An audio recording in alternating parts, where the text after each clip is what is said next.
अच्छा यार, एक छोटे जिहा मसले ਦੇ ਉੱਤੇ ਗੱਲ ਕਰਨੀ ਸੀਗੀ ਕਿ ਛੋਟੇ ਛੋਟੇ ਬੱਚੇ ਜਿਹੜੇ ਹੈਗੇ ਨੇ ਰੁੜਦੇ ਨੇ ਜਾਂ ਥੋੜਾ ਥੋੜਾ ਤੁਰਦੇ ਨੇ। ਹਾਲੇ ਗਰਮੀ ਦਾ ਸੀਜ਼ਨ ਆ, ਮਾਵਾਂ ਕੀ ਕਰਦੀਆਂ ਨੇ ਕਿ ਟੱਬ ਪਾਣੀ ਦਾ ਭਰਿਆ ਜਾਂ ਬੱਠਲ ਪਾਣੀ ਦਾ ਭਰਿਆ ਰੱਖ ਦਿੱਤਾ, ਆਪ ਕੰਮ ਲੱਗ ਗਈਆਂ, ਬੱਚੇ ਨੂੰ ਉਹਦੇ ਆਰੇ ਲਾਤਾ, ਉਹਦੇ ਵਿੱਚ ਬਹਾਤਾ।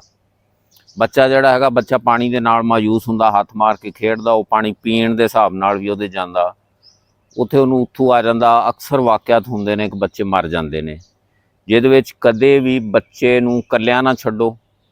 ਟੱਬ ਪਾਣੀ ਦਾ ਭਰ ਕੇ ਇਕੱਲਿਆਂ ਨਾ ਛੱਡੋ, ਕੋਲ ਬੈਠੇ ਜੇ ਠੀਕ ਆ, ਨਹੀਂ ਬੈਠੇ ਜੇ ਤੇ ਕਦੇ ਵੀ ਨਾ ਛੱਡੋ। ਬਾਥਰੂਮ ਦੇ ਵਿੱਚ ਅਕਸਰ ਟੂਟੀਆਂ ਲੀਕ ਨੇ, ਥੱਲੇ ਬਾਲਟੀ ਜਾਂ ਟੱਬ ਰੱਖਿਆ ਹੁੰਦਾ, ਉਹ ਭਰ ਜਾਂਦਾ, ਬੱਚਾ ਰੁੜਦਾ ਹੋਇਆ ਉੱਥੇ ਚੱਲ ਜਾਂਦਾ, ਤੁਹਾਨੂੰ ਨਹੀਂ ਪਤਾ, ਉੱਥੇ ਖੇਡਦਾ ਖੇਡਦਾ ਵਿੱਚ ਡਿੱਗ ਪੈਂਦਾ।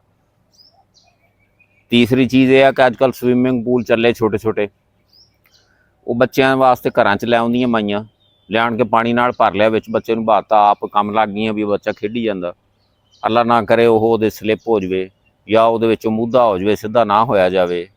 ਇਸ ਵਾਸਤੇ ਜਿਹੜਾ ਹੈਗਾ ਇਹਤਿਆਤ ਕਰਿਆ ਕਰੋ। ਖਾਲਿਆਂ ਦੇ ਉੱਤੇ ਮਾਈਆਂ ਕੱਪੜੇ ਧੋਂਦੀਆਂ ਨੇ, ਬੱਚੇ ਨਾਲ ਲੈ ਜਾਂਦੀਆਂ।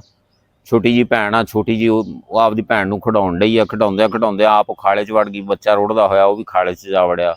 ਪਤਾ ਉਦੋਂ ਲੱਗਦਾ ਜਦੋਂ ਕਿੱਲੇ 'ਤੇ ਬੱਚਾ ਜਿਹੜਾ ਹੈਗਾ ਮਰ ਕੇ ਚਲਾ ਜਾਂਦਾ ਰੁੜ ਕੇ। ਨਹਿਰਾਂ ਦੇ ਉੱਤੇ ਵੀ ਇਸੇ ਤਰ੍ਹਾਂ ਹੀ।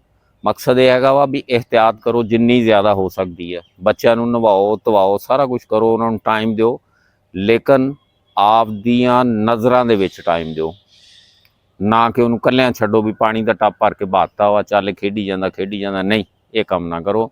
ਅੱਲਾਹ ਤਾਲਾ ਜ਼ਾਤ ਤੁਹਾਨੂੰ ਤੁਹਾਡੇ ਬੱਚਿਆਂ ਨੂੰ ਸਲਾਮਤ ਰੱਖੇ, ਹੱਸਦੇ ਵਸਦੇ ਰਹੋ। ਅੱਲਾਹ ਹਾਫਿਜ਼।